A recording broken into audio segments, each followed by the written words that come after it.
Good afternoon, everyone, and welcome to this edition, the Valentine's Day edition, the Black History Month edition of Ask a Professional.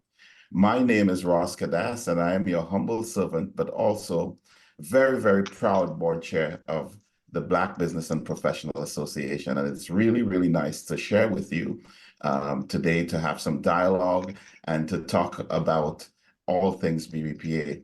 I am really, really excited to be joined by 5 members of our board of directors who will be sharing with you some insights on the BBPA. So I look forward to our conversation this morning.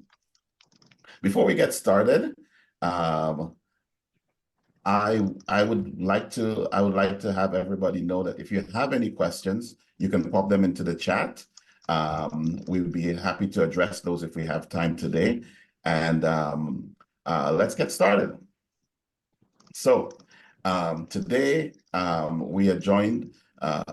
We have a few of our board members, as I said earlier, and I will ask them now to introduce themselves. And let's start with Tosin, who is our board member out east. So Tosin, would you introduce yourself, but also tell us a fun fact about you? Okay, hello everyone. Good afternoon. I'm super excited to be here today. My name is Tosin Ajibola, CEO, co-founder at Welcome You. Of course, serving on the board for my second term now. I'm out east, like Ross mentioned, in Fredericton, New Brunswick. A fun fact about me is I played under Masai Ujiri when I was 8 years old. Wow. Yep. So Masai coached me when I was 8 years old back in Nigeria before I moved to Canada.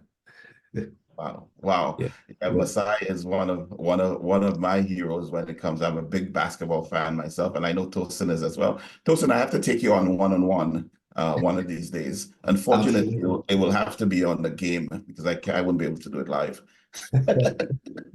Our next board member, Stephen, would you introduce yourself?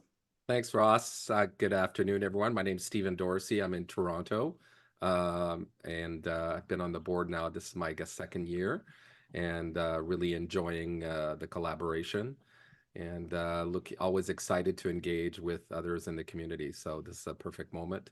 Uh, Something fun about me is I was the head of the IBDA, which is the International Belt Standard Drag Race Association, in the 90s, and we had our world championship in Indianapolis under the dome. See, I So, didn't know that. Wow. see? Wow. Good one. Good one. Next, we have Pennie. Pennie, would you introduce yourself? Yes, welcome everybody. My name is Pennie Santiago. I am right now working at Royal Bank in our financial area. I wouldn't consider myself a banker. I have a background in technology and engineering, and that's where my life has been. I've been on the board, I think, for over 3 years now, Ross. I can't believe I've known you that long, but it's been a pleasure every minute. And fun fact about me, I should today be recovering from a week of carnival and celebration, and instead I'm with you all here in Toronto enjoying the snow yesterday. So I'm really excited to have something to re-energize myself, but I'm definitely a normal carnival fan and like to go city to city to enjoy that. Wow. Wow. I'm a big Carnival fan too, but I don't jump Carnival. I'm the guy who likes to be in on the trucks and looking at the Carnival. Yes. Yes. Thank you, Pennie. Thank you. Bryan? Hi everyone, Bryan Duarte. I'm a serial entrepreneur. Right now, I have a venture fund for underrepresented founders in climate tech. This is my second year on the board and enjoying being on it. Big fan of supporting the Black community, and hence the fund that I run. And also, fun fact about me: I love sailing. Sailing is my passion.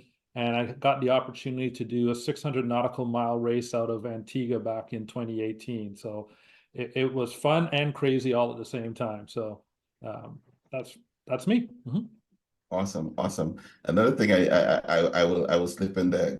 Bryan has roots from Guyana.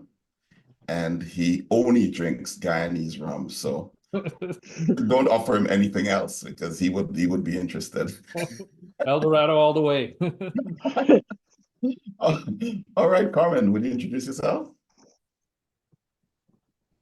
Sure. Hi, everyone. My name's Carmen Hanson-Hoyte. I'm located in Barry and I am an entrepreneur.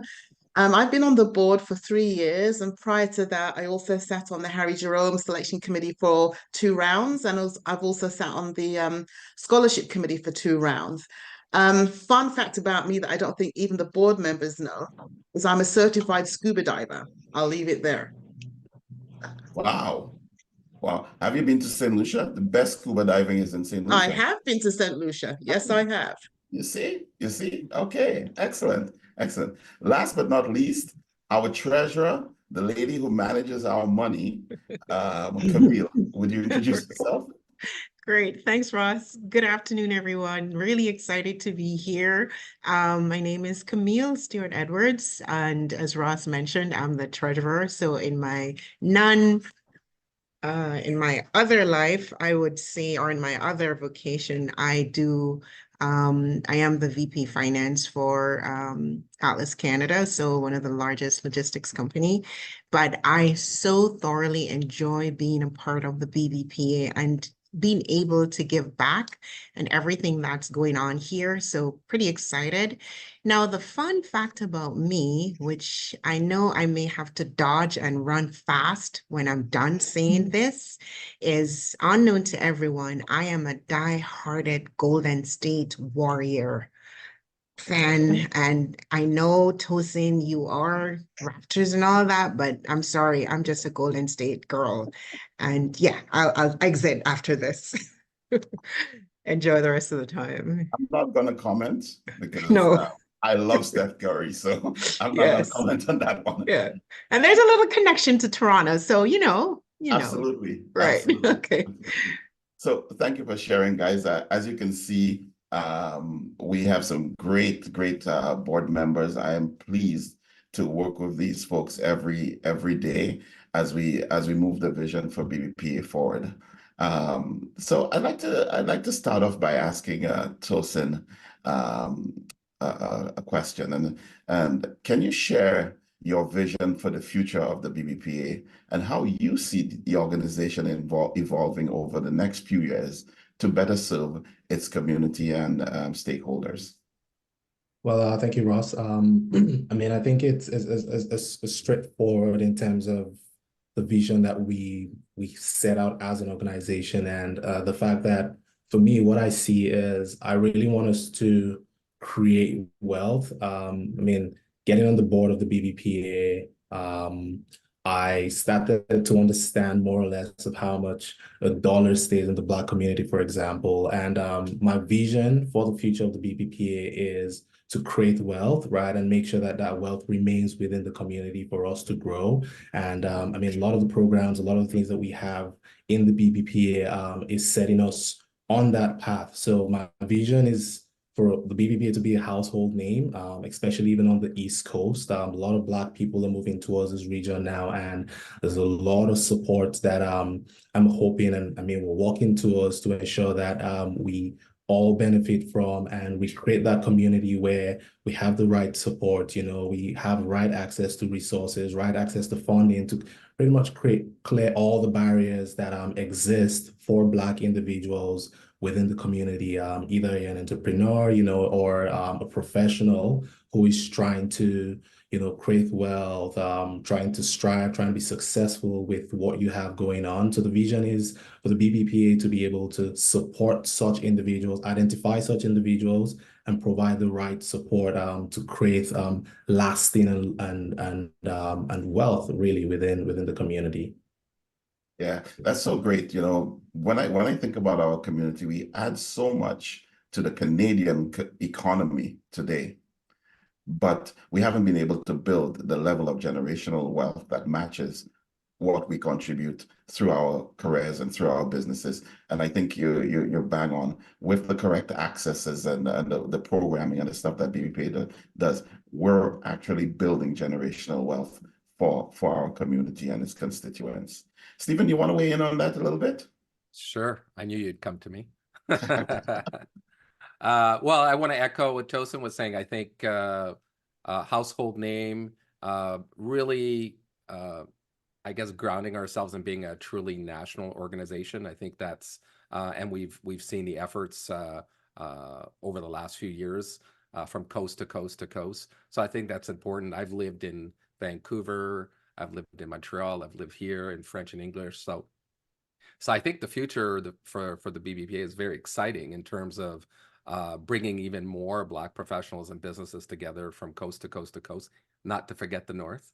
And I know you've been up there, Ross. So to me, that's super exciting. There's been amazing groundwork made. You know, I'm new to the organization, but over the last 40 plus years. And so to see where we could go in terms of bringing all this power of smart, innovative, creative Black professionals together, united in membership, if you will, with all of what that gives us, and then to be able to amplify all of that success with the support of collaborators and partners in the community.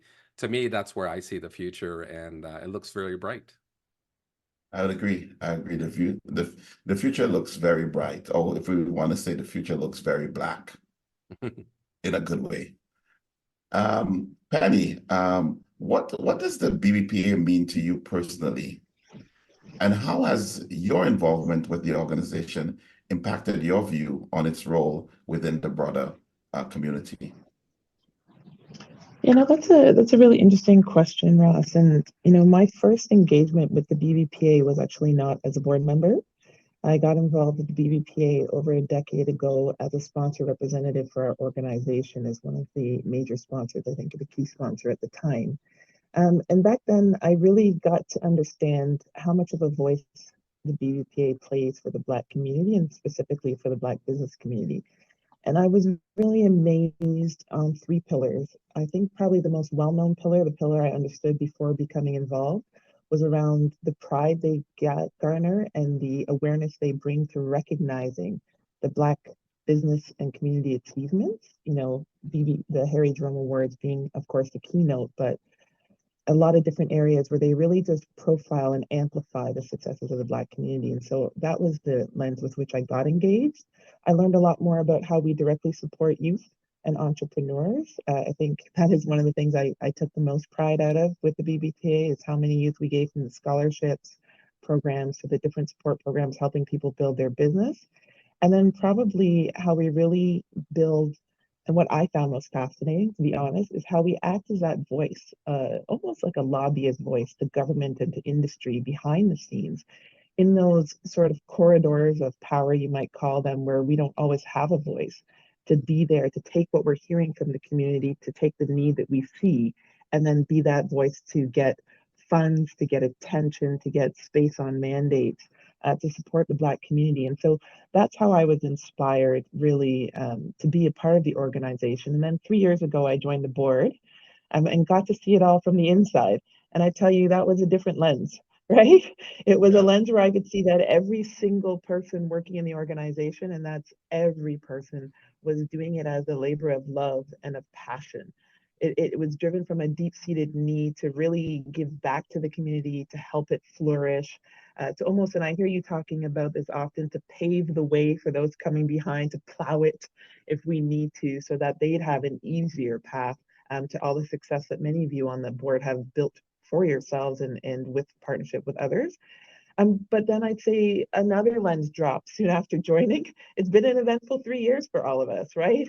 COVID started.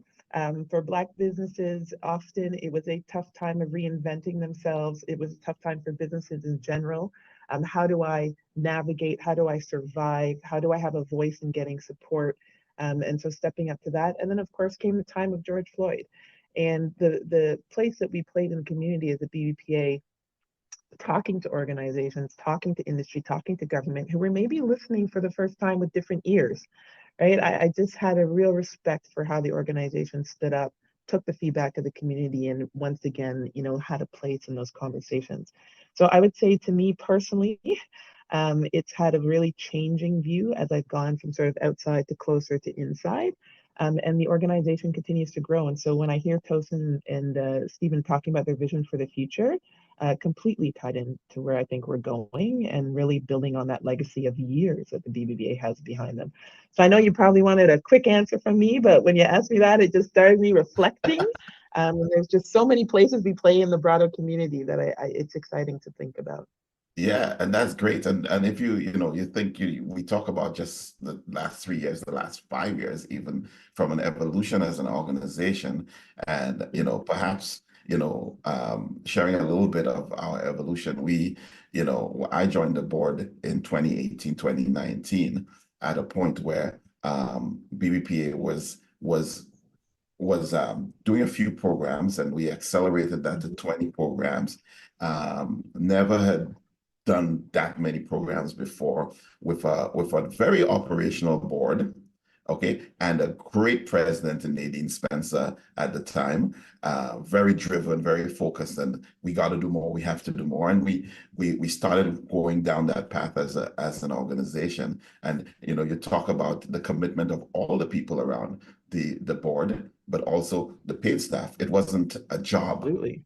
It was a vocation. We had to move the ball forward.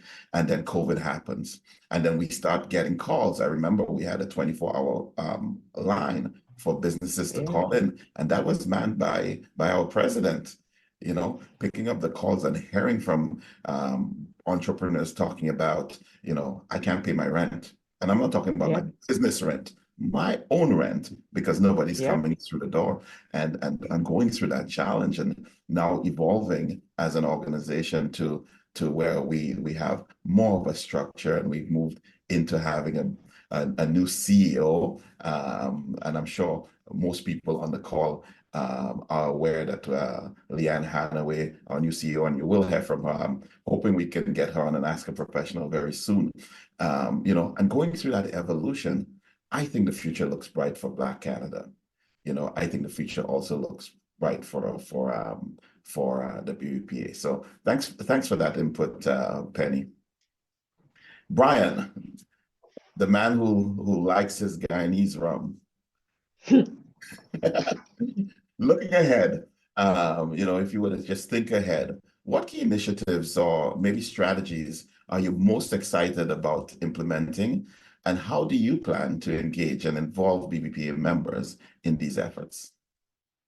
Yeah, so building off of what Tosin and Stephen and Pennie were sharing, what I'm most excited about, BBPA is well known for the Harry Jerome Awards, right? And as we expand coast to coast, and we're talking about that, coming out of COVID, coming out of George Floyd, and you look at all the various organizations, government stakeholders that have said, we're going to put money into the Black community, we're going to help it. And a lot of that has been talk, right? We've seen a lot of talk. We've seen some positives or a number of good positives, right?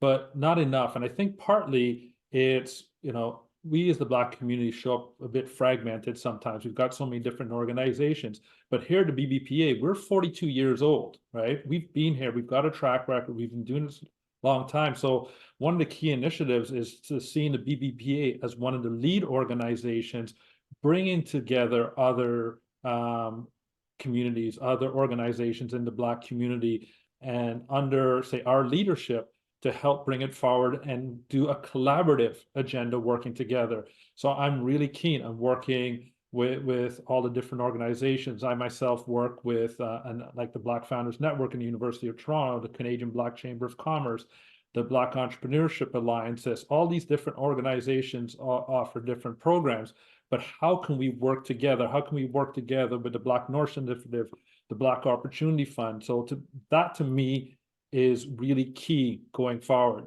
So how can we work with these organizations, and how can we engage our members who are maybe members of one organization or others to be members of the BBPA, and also participate in these other programs where it's most appropriate. So I just see an exciting future. I see a real sense of collaboration coming forward. I see too far in the past, as the Black community, we've been divided. We've purposely been kept divided. There's a lot of history behind that, especially those of us who ancestors came here as slaves, whether to the Caribbean or to North America.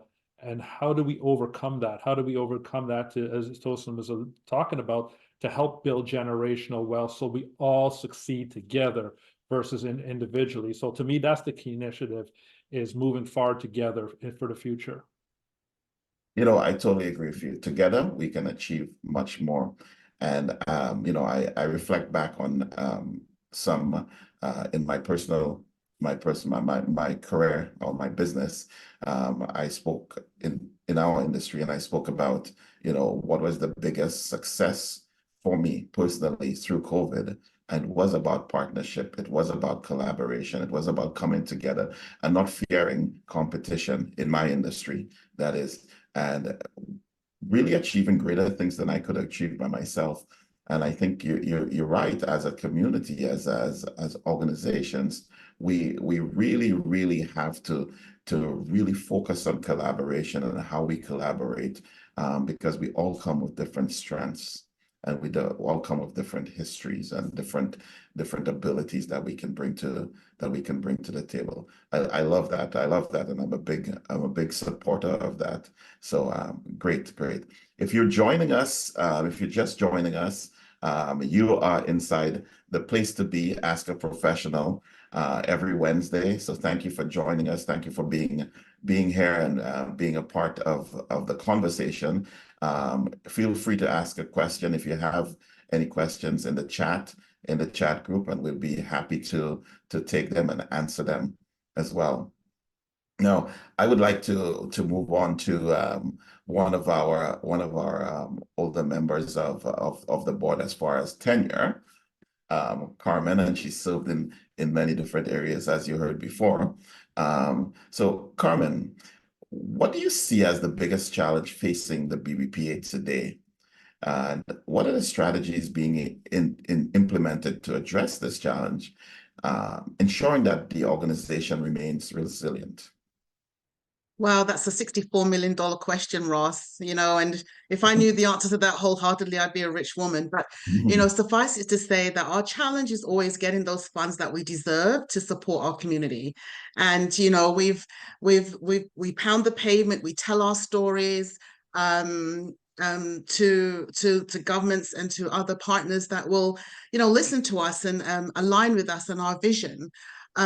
Also, we want to be spreading our message more, tell our story more to our own members so that they know that we are there for them. Because, you know, a lot of people still don't know about BBPA, and that's a challenge. If they don't know that we're here as a resource, how will they know to come to us for help? So that's something that I know we're looking to address with our new CEO. And then, you know, we want to continue to leverage our programs like BAIDS. And I think Pennie mentioned earlier the Harry Jerome. It's a program where we showcase excellence in our community to inspire those that are coming behind us. And so we want to continue to do that to address some of those challenges that are out there.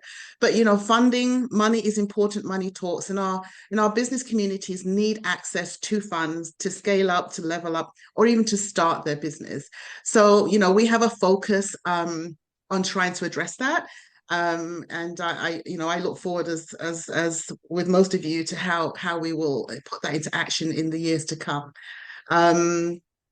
Yeah, to me, that would be one of the biggest challenges. So yeah. Yeah, you know, as a national organization, you know, we face a number of challenges around our reach as well. You know, how do we reach? And as a Black community, we know that it's important for that community, for us to have that community. And one of the things that we think of as an organization is how do we build community within the Black community? Great. Pennie, you want to weigh in on that a little bit? Yeah, I think it's been on my mind, both being in the financial industry and then being on the BBPA board, that we're probably in one of the most challenging times for businesses that we may have seen in a while. You know, we're in a state for a while of high inflation. We have high interest rates. For a lot of businesses, they're still reinventing themselves coming out of COVID. And so we do have a lot of businesses who really have a need for support. And it's not just businesses that are established. We have people who are starting on that entrepreneurship journey. We have well-established companies that are facing new and disruptive technology like AI that need to invent themselves or reinvent themselves. And so it's a time where I see the need for an organization like the BBPA to keep on growing. And so I think the challenge for the BBPA then comes, how do we meet that need on so many different pillars at the same time, right? We are a mighty team, but we're a small and mighty team. And so there is always a temptation to try to be everything to everyone at the same time. And I think the power of the vision that I've seen of our new CEO is that she's come in to say, let's get really targeted in how we, meet the need of the community. Let's get targeted on how we voice and drive awareness on how we can help and support people so that we can draw the partners, as we were talking about earlier, who can help us get to those goals, so that we can draw the investment to help us get to those goals, and that we can really make sure that our presence is understood and known by these businesses who need our help and support at the same time. So it's almost like we have an abundance of opportunity. We now need to target ourselves at where we can have the most impact. And I see for our team over the next year, that's the real challenge in supporting our CEO as she brings that vision to life. Yeah, great. And I think, and just to add to that too, as I listen to you speak, one of the things that we need to think of, and last week we were in a few meetings in Ottawa with the government. As a Black community, we will have funding challenges as Black organizations. So how do we use the funding that we do have for all of our programming in a way that it benefits more businesses, because the need is still there. We look at our Bates program and the number every day. We have new applicants of people in business, people who need services, and how do we continue to support them, and how do we get funding because of some of the things you mentioned. Some of the challenges that businesses have because of the economy is similar to the challenges that we have as organizations, because it's all surrounds of what drives the economy. So we definitely have some heavy rocks to lift as a community and as individuals. So I think, but there's no better team, there's no better community to deal with these challenges than our community. We've been through a lot as a community, and we are resilient. So we will continue to persevere. Now, Bryan, I'd like to come to you with another question around mentorship and professional development. From your perspective, how does the BBPA foster mentorship and professional development opportunities for its members? And why do you believe these efforts are crucial for the organization's success?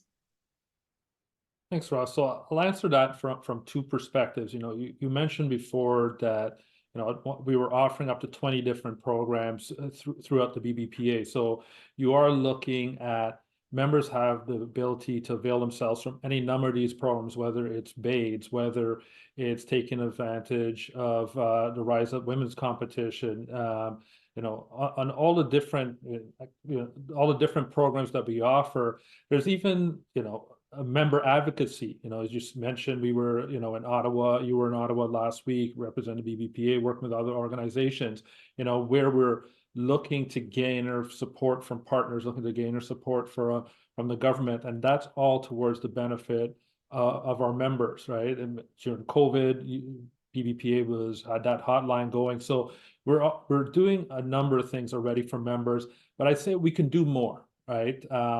Going forward into the future, this organization, a big key part of it is going to depend on its members and how we're able to support its members, not just reaching out through businesses. So I know one of the things that we'll be looking to do in this upcoming year is surveying the membership to see what additional value we can add for them. What do they need from us as an organization to help them succeed, whether in business or whether professionally.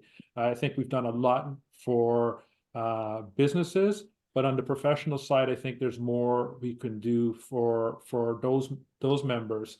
So I'm really looking forward to hearing back from our membership, hearing what the needs are, continuing to build on that, develop that, and really deliver an organization that is there for its members going into the future. Agreed. It's important as we go through this process as an organization to provide the right mentorship and professional development for our members. I think about our mentorship program for our students and our youth, and the stuff that we're doing around that from a future of preparing them for the future, in the same way preparing our entrepreneurs for the next stage of growth in their business and the different things that we're doing around that. Camila, can you weigh in on that question a little bit? Certainly, Ross. And of course, Bryan hit a lot of the core points that I was thinking about as we were, talking about that point.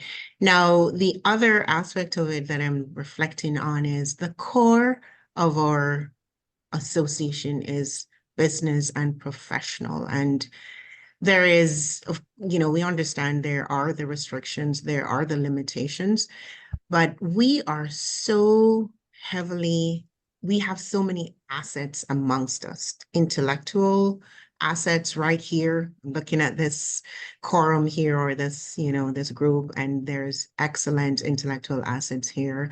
I'm pretty sure there's a lot of financial assets out there, from this group, as well as all the other sources that we're going to tap into. And if we could only get just a little more from that, yes, Bryan, there's so much more we can do. And it's just amazing the impact that we've had so far, because BBPA gives a lot of scholarships every year. And these are not necessarily to, this group here, but to our children and our children's children. And it is a good testament to the support of the future. So scholarships, I would love to see that, multiplied tenfold, where we're given 10,000 scholarships instead of the number we're given. So, those are the goalposts, and it is going to, of course, expand and extend our reach. And as a Black community, that we will continue to stand out. And I'm really trusting that what we have done so far is enough motivation, enough to allow and for others to see the good that we're doing and just join in. We need to increase our membership base. We want to see more of that come in, just collaboration and getting our foot out there even wider. Yeah. Yes, you're so right. And the scholarship program that we have, I think I read a stat, 3,500 scholarship recipients, 3,500 scholarship recipients over the last 37 years. 3,500. That's a big number. These are people that we impact every day as an organization. And you think back to just a couple of weeks ago, I met with a deputy minister who is in a place of influence. And he said to me, I received a scholarship from the BBPA. So it's a big part of what we do, is preparing the next generation of our leaders. And it maps to exactly what Tosin said at the top of the top of our questions today: building generational wealth within our community. So thank you for that, Camille. Carmen, I want to go to you, and I want to ask you, can you reflect on a significant achievement or milestone the BBPA has reached under your leadership or contribution, and what lessons were learned in the process? Thanks, Ross. Actually, you stole my thunder a couple of a few moments back when you talked about the changes that we'd made at the board level, because we have evolved as a board from operations board for most of its life to most recently a governance board. And that took a lot of planning, it took a lot of team building, it took a lot of facilitation. And it operated as an operations board because we didn't have, as we talked about earlier, the funding or the infrastructure to scale with all to have staff to do the work. So the board was doing the work. And most recently, as many of you will know, we transitioned from an operations board to a governance board and then hired our very first CEO. Many of you will know Nadine Spencer. And then subsequently, as that term came to completion, we now have a new CEO. That work was done from a labor of love, passion, and a real desire to make a difference in the lives of our community. So when we onboarded our new CEO, amongst other things, we were looking to scale up to that 40 million within 4 years. And it's an ambition that we still have and that we're working towards. This also allowed us to provide like a wraparound service to staff as we were able to hire them, who were on the ground every day, who knew the community and were able to interface directly while holding us accountable for stewardship, strategy, oversight, and governance.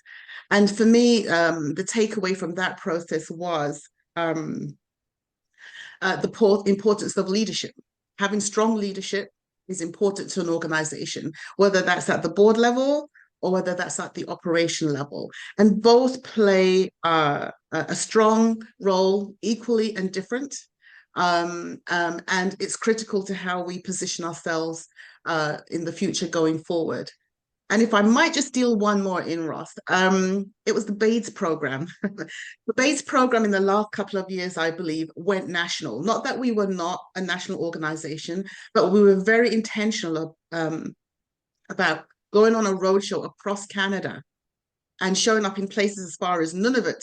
Does anyone know where Nunavut is? Way up there, holding sessions, meetings with the local community, talking with them face to face about how can the BBPA serve you.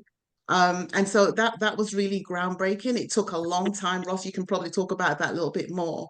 But that's because the BADES program is really, we have a lot of really good programs. I think Stephen and Bryan has mentioned that before, but the BADES service is so critical to our members because it's a wraparound.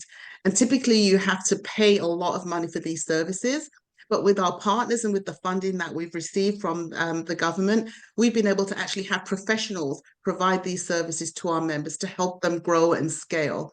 So I think for me, even though we weren't as well funded in the first place with that, it's changed.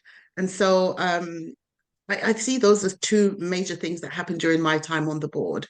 Back to you, Ross. Yeah, I love the BADES program and seeing that evolve.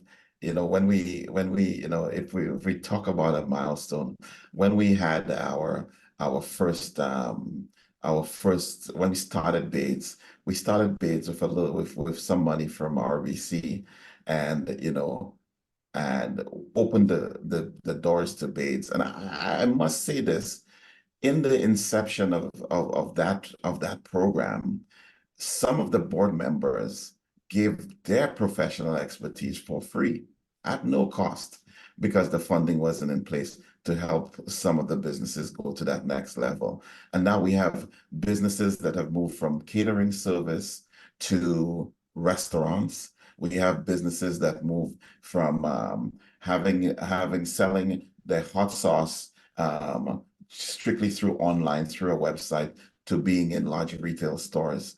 And they were all there at the beginning of the BADES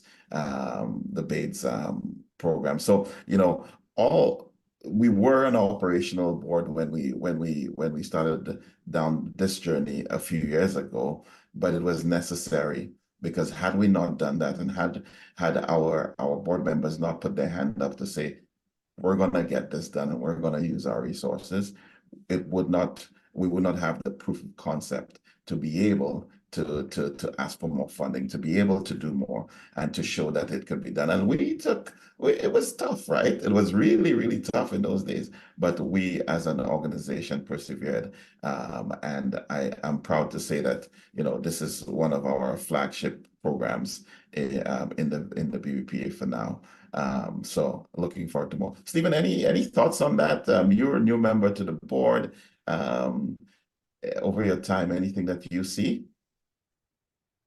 Well, I've been doing a lot of learning as to there's so many moving pieces. It's quite impressive, actually. I attended my first Harry Jerome Awards last year and got to meet some of the impressive people that were being honored.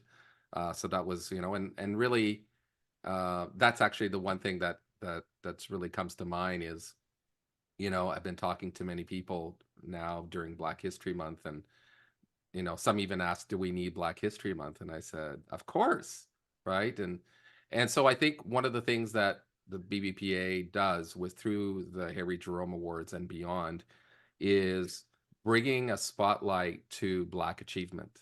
And I think that's, for someone of my young age, but who went to high school in the 80s and before, I never heard about any of this, right? I never learned about successful Black business people in Canada. I always looked in the US. I never, except for sports and stuff, but it was so to more recently learn more about all the achievers that have come before, the ones that are making things happen now. The young people we're giving scholarships to that are going to be, Tosin on our board, who's, making things happen out in the Atlantic provinces. I had a chance to speak to him and his team last week or earlier this week. I can't remember now. But so to me, that's really exciting, and it gives us the energy. It gives you the passion. It fuels you to want to contribute and do more because the talent in the Black community has always been there. It's just been in a way erased from the past, but now through the work of the BBPA, the advocacy, the programs, the collaboration with partners, I think that's one of the things that I see, that I've seen over the last almost couple years now that I've been on the board and also from afar.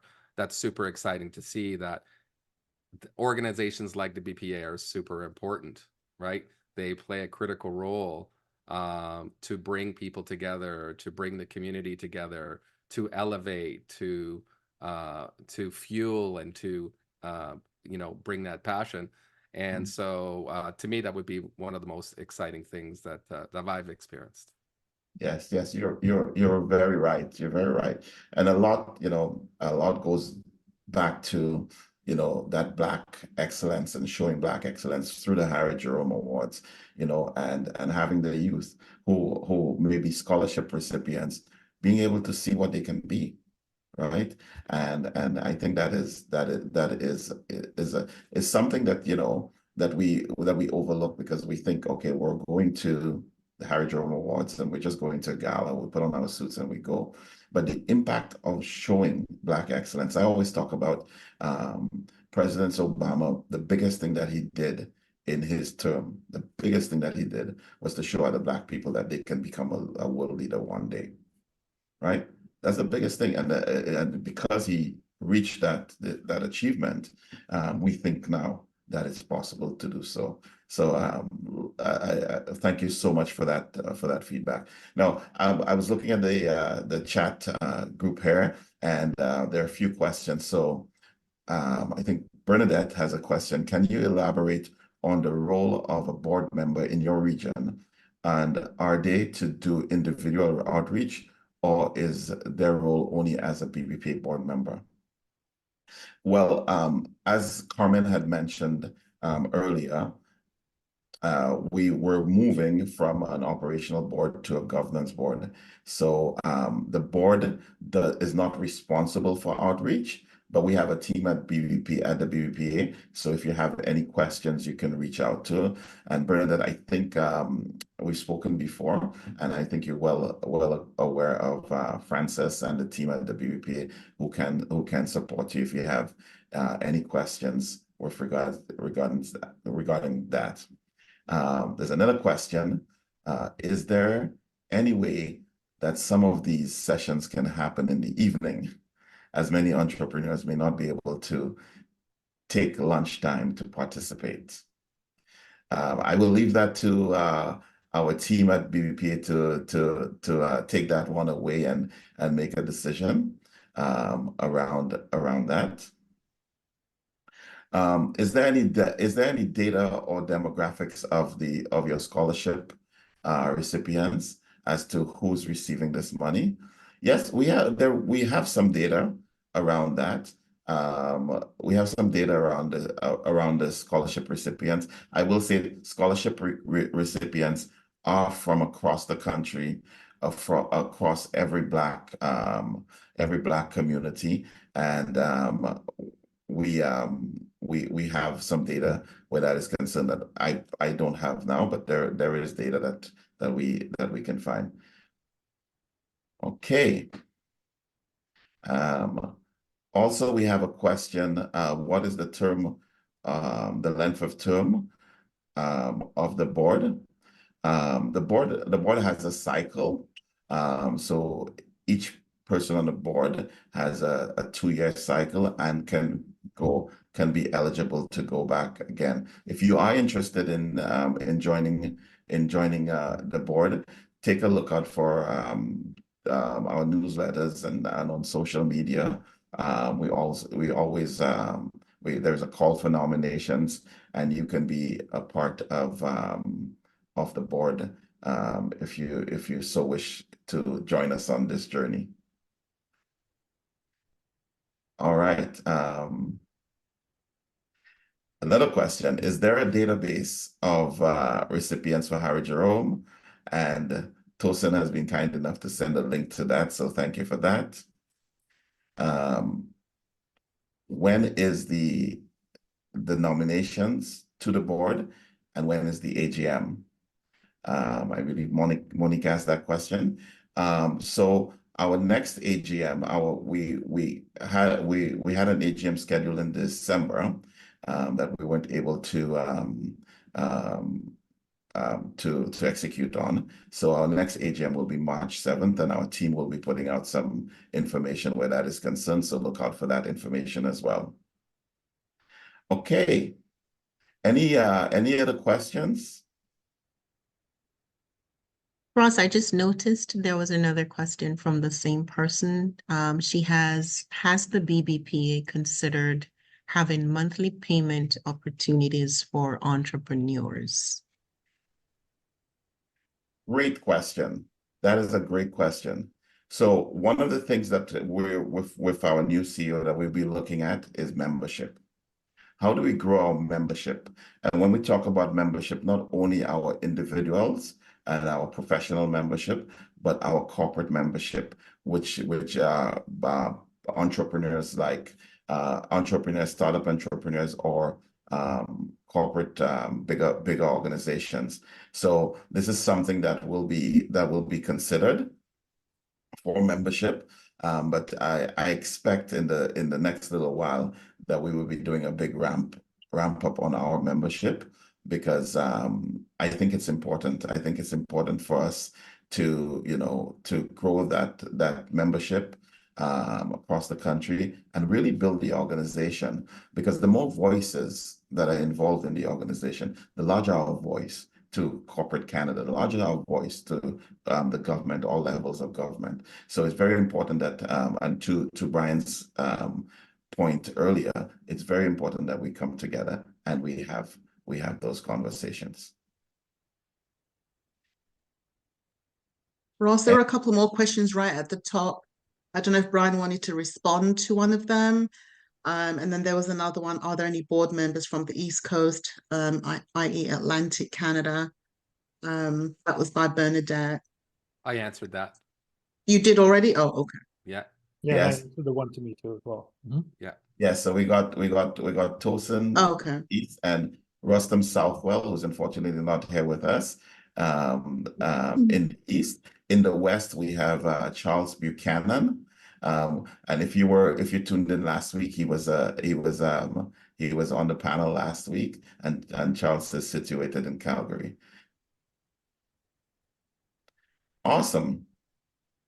So this is great. This is a great conversation as an organization to have. I want to thank our board members for jumping on this call today to be part of this dialogue.